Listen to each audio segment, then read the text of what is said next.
स्वागत है आप सभी का शाइन माई करियर चैनल पर। दोस्तों, अगर आपसे कोई ये कहता है ना, साइंस इज बेस्ट बेटा, वो कुछ नहीं जानता। Science is best but ask him how how science is best. आज मैं यही मिथ जो बच्चों का करियर बर्बाद कर देती है ना, उस पर आपको पूरी क्लैरिटी देने वाली हूँ। आप वीडियो को ना शुरू से लेकर आखिरी तक देखना। मैं इसलिए नहीं कह रही हूँ कि इससे मेरे व्यूज़ बढ़ेंगे, पर आपकी ज़िंदगी साइंस लेने की वजह से बर्बाद होने से बच जाएगी। अब यहाँ पे एक चीज़ पूरी तरह से क्लियर कर देना चाहती हूँ, क्लियर, कि ये वीडियो सबके लिए नहीं है। It's not for those students who are genuinely very interested in taking up science. उनके पास एप्टीट्यूड भी है, एटीट्यूड भी है, और वो पावर भी है मेंटली कि वो साइंस को समझ सकते हैं, करियर बना सकते हैं उसमें, और वो फुल्ली अवेयर्ड हैं कि after science what their career will look like. अगर ये पूरी अवेयरनेस है तो ये वीडियो उनके लिए बिल्कुल भी नहीं है। ये उन बच्चों के लिए है और पेरेंट्स के लिए है जो सोचते हैं कि 10th के बाद 11th 12th में साइंस लेनी चाहिए, इवन 12th के बाद भी साइंस में ही करियर बनाना चाहिए। कैसे बर्बाद होते हैं ऐसे बच्चे, अब समझते हैं इस चीज़ को। सबने कहा science is best, take up science, आपके मार्क्स बहुत अच्छे आए हैं, भले ही मार्क्स भी बेकार आए हैं, पर टेक अप साइंस। और आपने साइंस ले ली, अपने बच्चे को साइंस दिला दी। आपको ये भी नहीं पता कि उसके अंदर वो एप्टीट्यूड है, साइंटिफिक रिसर्च के लिए जो एक दिमाग होता है वो है।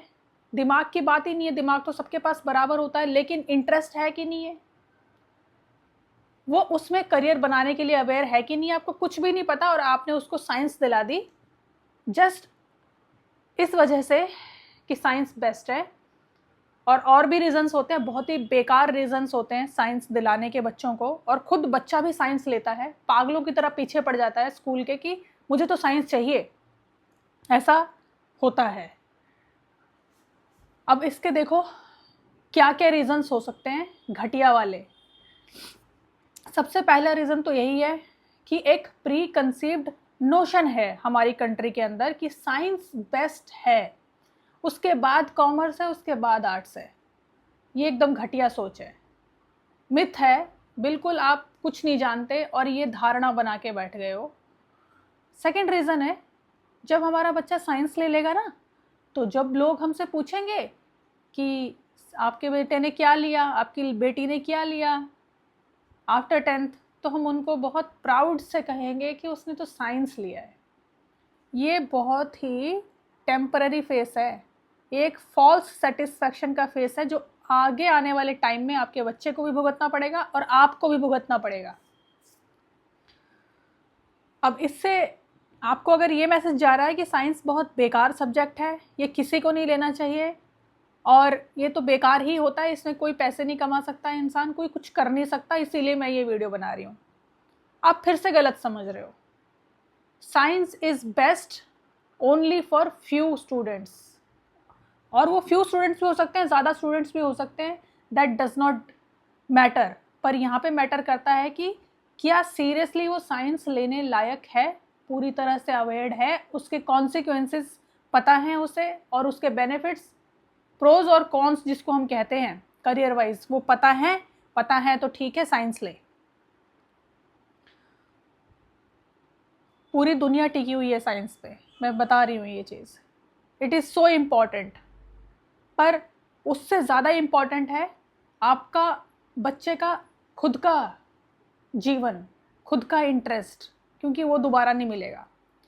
और होता क्या है ना कि जब बाद में कंपटीशन होता है, अगर दो बच्चे हैं, एक के अंदर साइंटिफिक एप्टीट्यूड बहुत है, वो डिज़र्व करता है to be in that field, in that scientific field, और ये आपका बच्चा है और उसमें साइंटिफिक एप्टीट्यूड नहीं है और वो आगे चला जाता है, ये कहीं ना कहीं पीछे रह जाएगा।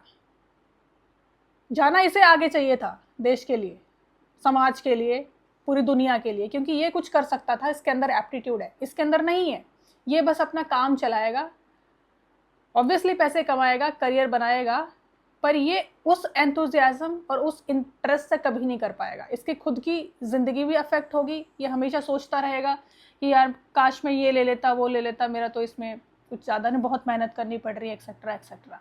साइंस में बहुत मेहनत करनी पड़ती है। अब यहाँ पर एक और आपको ना थोड़ा क्लियरली समझो आप इस चीज़ को, बहुत मेहनत करनी पड़ती है का मतलब क्या है? बहुत ज़्यादा मेहनत या तो खुशी देती है या तो फ्रस्ट्रेशन और स्ट्रेस। बहुत ज़्यादा मेहनत करके एक इंसान तब खुश रहता है जब वो उसके पैशन और इंटरेस्ट का हो। बहुत ज़्यादा मेहनत कोई मायने नहीं रखता है ऐसे इंसान के लिए। सेकंड, बहुत ज़्यादा मेहनत करके स्ट्रेस और परेशानी में आ जाता है कोई, तब वो कहता है यार इतनी मेहनत करनी पड़ती है, उसको स्ट्रेस है। तो आप उस चीज़ में मेहनत करवाओ अपने बच्चे को जिसमें वो स्ट्रेस और फ्रस्ट्रेशन न झेले। ये आपको क्लियर हो गया? अब आपको मैं बताती हूँ कि साइंस अगर एक गलत बच्चा ले लेता है, गलत बच्चा मतलब कि जिसका एप्टीट्यूड नहीं है, इंटरेस्ट नहीं है, just for the pre conceived notion को फीड करने के लिए उसने साइंस ले ली, उसे दिला दी गई। अब 11th 12th में उसने बहुत मेहनत की, पास हुआ, अच्छे नंबर भी आए, अब एप्टीट्यूड नहीं है, अब लिमिटेड हो जाते हैं करियर। अगर ग्रेजुएशन में भी साइंस से रिलेटेड सब्जेक्ट ले लिया, फॉर एग्जांपल अगर PCM किसी के पास है तो वो मैथमेटिक्स ऑनर्स करेगा, फिजिक्स ऑनर्स करेगा, केमिस्ट्री ऑनर्स करेगा या इंजीनियरिंग करेगा। इंजीनियरिंग में भी अलग अलग निशेस हैं, उसमें करेगा। वो किस तरह से इंजीनियरिंग करेगा, किस तरह का वो इंजीनियर बनेगा, मेहनत ही करता रह जाएगा और मेहनत करने से उसे फ्रस्ट्रेशन और स्ट्रेस ही मिलता रहेगा, भले ही वो अपने करियर में आगे बढ़ता हुआ नजर आए। अब जो लड़के होते हैं खासकर, उनको कुछ स्टेट्स में स्पेसिफिकली प्रेशराइज किया जाता है कि आपको IIT ही जाना है, वहीं पढ़ना है। सबसे पहला प्रेशराइजेशन तो वो चलता है। वो IIT में चला जाता है और अपना उसका करियर बन जाता है, चाहे वो कहीं पर भी पहुंचा हुआ नज़र आए, पर वो अंदर से 100% स्ट्रेसफुल और फ्रस्ट्रेशन में ही होगा। अगर कोई IIT से इंजीनियरिंग नहीं करेगा, PCM वाले की बात बता रही हूँ, PCMB पे अभी आऊँगी थोड़ी देर में, IIT से नहीं करता तो किसी प्राइवेट कॉलेज से इंजीनियरिंग करने लग जाता है। कर लिया, उसके बाद जॉब लगेगी ज़्यादा से ज़्यादा 15,000 की। हमारे देश में मिनिमम सैलरी चाहे कुछ भी हो, उसको तो हमेशा से ताक पे रखा जाता है। प्राइवेट कंपनीज कभी कभी देखती है इंटरव्यू के बाद कि ये इतना कुछ खास है नहीं, भले ही वो किसी भी प्राइवेट कॉलेज से करके आया हो। 12,000, मैक्सिमम 15,000, 16,000, इतनी की जॉब लगती है। और अगर वो आगे अपनी पढ़ाई कंटिन्यू नहीं करता और इसी जॉब में रहता है तो इंक्रीमेंट हर साल होता है, मैक्सिमम 10% होता है। अब सोचिए इन्फ्लेशन कितनी तेज़ी से बढ़ रहा है, और आपने अपने बच्चे को जो कोर्स करवाया, इंजीनियरिंग का कोर्स, प्राइवेट कॉलेज में पैसे देके, सस्ता तो नहीं होता वो। आप ROI कैलकुलेट करो कि इतने साल में आपको क्या बैक मिल रहा है। ऑब्वियसली आपका बच्चा अपनी जेब से तो नहीं देता पैसे, या तो आप उसको पे करोगे उसकी फीस को, या तो वो लोन लेके पे करेगा। आप ROI कैलकुलेट करना, इट्स अ बैड ROI। सरकारी कॉलेज से अगर नहीं किया then it's very very bad ROI। अब बात करते हैं कि इंजीनियरिंग नहीं की तो अब क्या कर सकते हैं।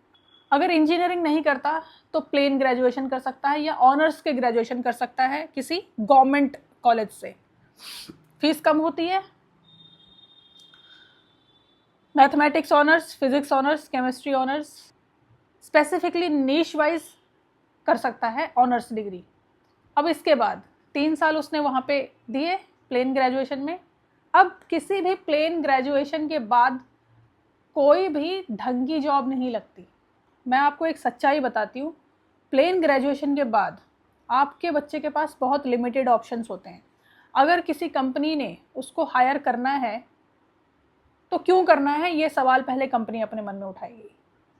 हायरिंग चलती है, एक इंजीनियरिंग का कैंडिडेट आता है और यहीं पे प्लेन ग्रेजुएशन का एक कैंडिडेट आता है, वो किसको चूज करेंगे आप खुद बताओ? इंजीनियरिंग वाले को चूज करेंगे। अब इसके पास ऑप्शन क्या रह जाता है, ये पोस्ट ग्रेजुएशन करे, एमएससी करे। अब इसमें 2 साल और लगेंगे।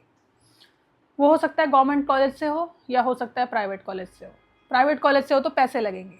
अब ये दोनों की केसेस में बता देती हूँ आपको कि गवर्नमेंट कॉलेज से करेंगे तो ठीक है, अच्छी डिग्री आएगी, पर इससे ज़्यादा कुछ फ़ायदा होता नहीं है। वो बस हाँ एक टैग लग जाता है इस अच्छे रेप्यूटेड कॉलेज का, बस दैट्स इट। प्लेन ग्रेजुएशन में अगर वो एमएससी करने गया, 2 साल वहाँ पे लगे, गवर्नमेंट कॉलेज में मिल गया तो ठीक है, पैसे थोड़े कम लगेंगे। प्राइवेट कॉलेज में गया तो पैसे लगेंगे। अब इसके बाद जॉब, आप सुन के हैरान होगे पर ये सच्चाई है कि बहुत सारी companies, private companies plain graduation करे, पोस्ट ग्रेजुएशन करे हुए बंदे को सेल्स की जॉब देती है। आप इतनी पढ़ाई आप करके बैठे हो, आप सेल्स की जॉब करोगे? सेल्स अच्छी चीज़ है, मैं वो नहीं कह रही हूँ, किसी चीज़ को मैं क्रिटिसाइज नहीं कर रही हूँ। Every field, every thing, every work has a value, but that value is very different. उसको अलग पर्सपेक्टिव से देखना चाहिए, उसकी एकदम अलग वैल्यू होती है। Sales is a very big thing, but it's not for those students ना जो ग्रेजुएशन और पोस्ट ग्रेजुएशन करके आया है। सेल्स की जॉब तो उनके लिए होनी चाहिए जो स्पेसिफिकली उस बैकग्राउंड से आए हैं, कंज्यूमर साइकोलॉजी को समझ के आए हैं, वो जानते हैं कि सेल्स का आर्ट और साइंस क्या है, वो सीख के आए हैं, उनको रखो ना। नहीं, लेकिन कंपनीज क्या करती हैं, ऐसे लोगों को रखती हैं। मैंने यहाँ तक देखा है कुछ बायोटेक कंपनीज जो सेल्स में होती हैं, जैसे डीलरशिप लेती हैं, किसी का डिस्ट्रीब्यूटरशिप लेती हैं, वो अपने कंपनी में ना कैसे कैसे लोगों को रखती है, एमएससी करे हुए, पीएचडी करे हुए, और वो सेल्स में होते हैं। क्यों क्यों फिर करी इतनी सारी पढ़ाई? जस्ट टू शो कि हम भी आप में से एक हैं, कि जिनको हम बेच रहे हैं, रिसर्चर्स को, साइंटिस्ट्स को, जिनको भी बेच रहे हैं, हम आप में से ही एक हैं, इसलिए हम सेल्स करने आ गए हैं। This is rubbish. वो कभी नहीं पूछेंगे कि आपका बैकग्राउंड क्या है। सामान है आपके पास, दो जाओ। क्यों आपने बर्बाद किया 3 साल ग्रेजुएशन में, 2 साल पोस्ट ग्रेजुएशन में, 5 साल पीएचडी में सेल्स करने के लिए? आप 12th के बाद भी कर सकते हो, वो इवन 12th भी करने की ज़रूरत नहीं है। अब 10th के बाद सेल्स सीखो, प्रोडक्ट्स की जानकारी लो, थोड़ा बहुत जानो कि क्या ज़रूरी है, सेल्स पे लग जाओ, कम से कम पैसे तो कमाओगे। पढ़ने की क्या ज़रूरत है? तो कंपनीज भी ऐसा नाश कर रही हैं कैंडिडेट्स का। अब हम उनकी बात करते हैं जिन्होंने एक स्टेप अब आगे बढ़ना है। कैसे? अब एक और बहुत गंदा मिथ हमारे देश में चलता है, नाम के आगे डॉक्टर लग जाएगा अगर पीएचडी कर देंगे तो। अरे नाम के आगे डॉक्टर लग जाएगा, तुम पीएचडी कर दोगे तो ठीक है। Are you aware of the consequences? 3-3 lakh रुपए में पीएचडी मिल रही है प्राइवेट कॉलेजेस में। अगर ऐसी ही बात है तो ले लो और पढ़ाने लग जाओ कहीं पे।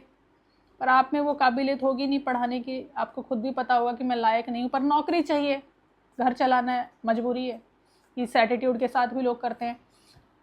पर हम एक सही केस लेते हैं। अब बीएससी करी, एमएससी करी, अब पता चल गया यार ढंग की नौकरी मिलने वाली है नहीं, सेल्स वेल्स की ही मिल रही है, तो क्या करें यार, रिसर्च में ही करियर बचता है, क्योंकि ये हाईली स्पेशलाइज्ड फील्ड हो गया। अब बात करती हूँ जिन्होंने पीसीएमबी किया है। पीसीएमबी 12th में लिया, उसके बाद उन्होंने बीएससी किया, प्लेन बीएससी किया या ऑनर्स बीएससी किया। पीसीएम का मैंने बता दिया कि इस तरह से। अब बी पे बात करते हैं, बायोलॉजी से रिलेटेड क्या ग्रेजुएशन के कोर्सेज कर सकता है इंसान। Botany honours, zoology honours, microbiology honours और जो बाकी और सब्जेक्ट्स हैं उसमें स्पेशलाइज्ड बीएससी ऑनर्स कर सकता है। कर लिया। अब वो स्पेशलाइज्ड बीएससी ऑनर्स करने के बाद क्या करे? जॉब नहीं मिलेगी उसको, वही सेल्स की जॉब मिलने वाली है किसी बायोटेक कंपनी में। बायोटेक कंपनी क्या है? वो एक सेल्स की कंपनी होती है, डीलर और डिस्ट्रीब्यूटर की।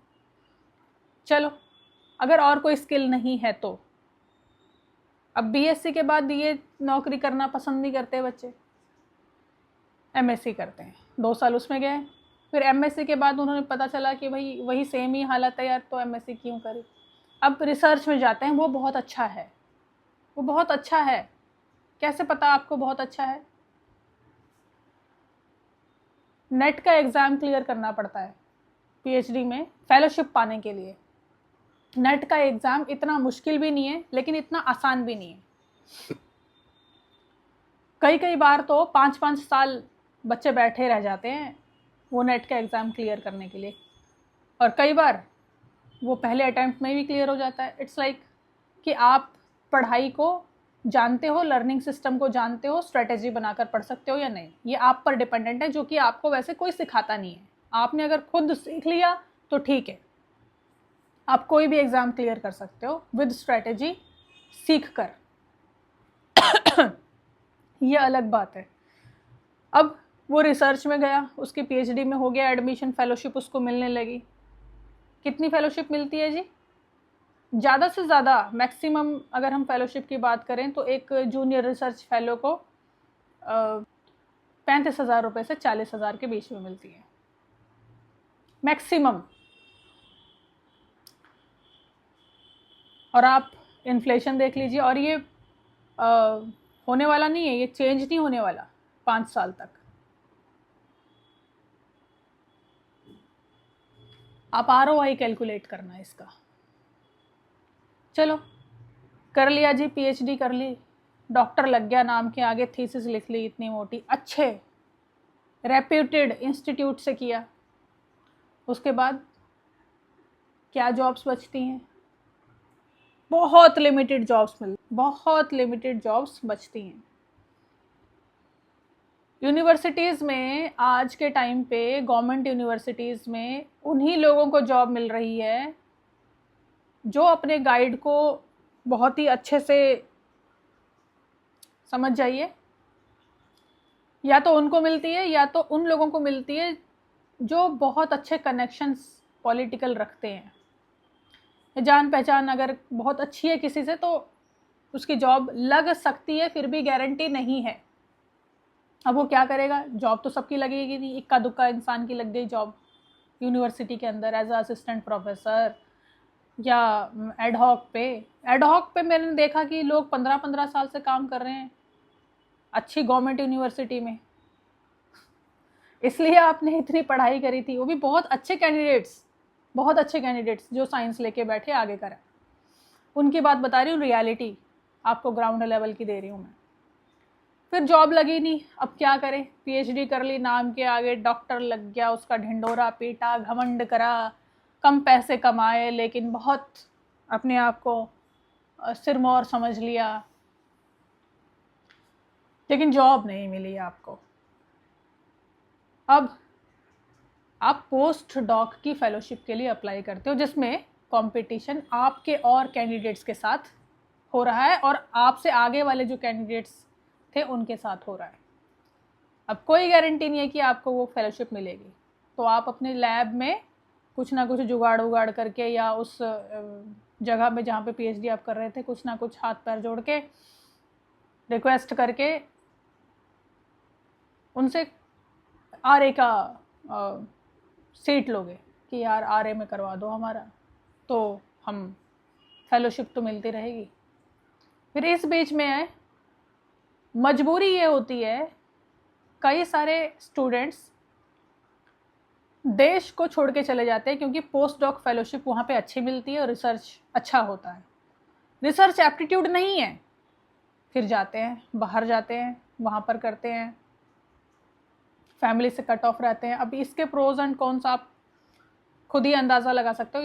ये केस टू केस और इंडिविजुअल टू इंडिविजुअल सिचुएशन पर डिपेंड करती है कि अगर बाहर कोई चला गया तो उसको बाहर की लाइफस्टाइल अच्छी लगती है, तो वो ये सोचने लग जाता है कि यार मैंने तो बहुत अच्छी फील्ड चुनी, यहाँ पर मैं पहुँच गया और क्या मजानी लाइफ है यार, कितना अच्छा लाइफस्टाइल है, वर्क लाइफ बैलेंस भी बहुत अच्छा है, पैसे भी बहुत अच्छे मिल रहे हैं, ठीक है। फेलोशिप आप वहाँ पे लेके बैठे हो, पोस्ट डॉक फेलोशिप, आपके पास पैसे आ रहे हैं, अच्छे आ रहे हैं, यू आर सेविंग ऑल्सो, पर इट्स नॉट सेट। 2 साल 3 साल के बाद आप कहाँ जाओगे, फिर से कंपटीशन में आ जाओगे। ये जो स्ट्रेस था कंपटीशन को बीट करने का, ये लाइफ टाइम तक रहता है। फिर पोस्ट डॉक फेलोशिप एक कर लेता है इंसान, सोचता है जॉब लग जाएगी, फिर दूसरी कर लेता है, सोचता है जॉब लग जाएगी, तीसरी सोचता है जॉब लग जाएगी। अब बाहर के देशों में फेलोशिप कंटिन्यू रख सकता है। अगर ये चीज़ इंडिया में हो रही है, बाहर हुआ ही नहीं, अप्लाई किया किसी का नहीं हुआ, तो यहाँ पर बड़ा परेशान होता है फिर वो फेलोशिप की वजह से। क्योंकि एट द एंड क्या चाहिए, काम कर रहे हो, आपको पैसा तो चाहिए ना। अब कितना अब उसमें इंटरेस्टेड हो, पैशनेट हो कि मैं तो रिसर्च के लिए पागल हूँ, मैं तो साइंस के लिए पागल हूँ, पर आपकी जेब में अगर पैसे नहीं आएंगे ना, तो वो पागल होना फिर कुछ और ही बन जाएगा। समझ जाओ मैं क्या कहना चाह रही हूँ। तो केयरफुली इस चीज़ को एनालाइज करो कि करना क्या है। मेरे पर्सनल नोन में एक बहुत अच्छे इंस्टीट्यूट से एक लड़का लड़की ने पीएचडी किया। पीएचडी करने के बाद पोस्ट डॉक करने के लिए वो यूके गए, यूके में वो साइंटिस्ट लग गए। लेकिन वहीं पर बहुत सारे ऐसे थे जो उनके साथ और उनसे आगे थे, वो अभी तक अनसेटल्ड है। It is a matter of just randomness कि उनका वहाँ पे साइंटिस्ट पोस्ट मिल गया, अब वो लाइफ टाइम तक वहाँ पे रह सकते हैं। उन्होंने शादी भी कर ली। और एक और इम्पॉर्टेंट बात बताना चाहती हूँ यहाँ पे कि वो सच में बहुत पैशनेट थे साइंस को लेके। वो जानते थे 10th क्लास से ही कि उनका रोड मैप क्या होने वाला है। तो उनके लिए ज़्यादा मेहनत फ्रस्ट्रेशन नहीं है बल्कि खुशी है, ज़्यादा मेहनत स्ट्रेस नहीं है बल्कि एक सेटिस्फैक्शन है। इस चीज़ को समझिए। और जो एप्टीट्यूड के बिना इस फील्ड में आ जाते हैं वो फिर अनसेटल्ड रहते हैं, इसी तरह से परेशान रहते हैं। वो फिर इधर उधर देखने लग जाते हैं। फिर एक टाइम ऐसा आता है, फिर वो सोचते हैं कि ठीक है यार, अब कर लिया तो अब क्या ही कर सकते हैं। फिर उनकी जो दिमाग के ढक्कन भी बंद हो जाने लग जाते हैं। इस तरह से होता है। अगर वो किसी और चीज़ के लिए स्कोप बनाना भी चाहे ना, तो वो बना नहीं सकता, क्योंकि वो इतने टाइम इस फील्ड को दे चुका होता है। अब कोई भी हंसेगा अगर वो उस फील्ड को छोड़ के किसी और फील्ड में जाने की कोशिश करेगा या कोई और नई चीज़ लर्न करने की कोशिश करेगा। समझ रहे हो आप मेरी बात को? इसीलिए अपनी एप्टीट्यूड को, अपने इंटरेस्ट को और अपनी अवेयरनेस को बढ़ाइए। अपने पेरेंट्स को भी बोलिए ये चीज़, और पेरेंट्स अपने बच्चों को ये चीज़ बोलिए, because that is best. Because that is best बेटा, नॉट साइंस इज़ बेस्ट बेटा। ये नहीं है, आप समझो मैं क्या कह रही हूँ। इट्स वेरी इंपॉर्टेंट यार। नो बडी टेल्स, किसी को क्या बोलूँ यार, फ़र्क नहीं पड़ता, किसी को कोई फ़र्क नहीं पड़ता। 4 लोग आज आपके साथ चाय पियेंगे, बैठेंगे, बेटा क्या कर रहा है, बेटा इंजीनियरिंग कर रहा है जी। वाह, ये तो बड़ा अच्छा किया आपने। बेटी क्या कर रही है, बेटी मेरी पीएचडी कर रही है जी।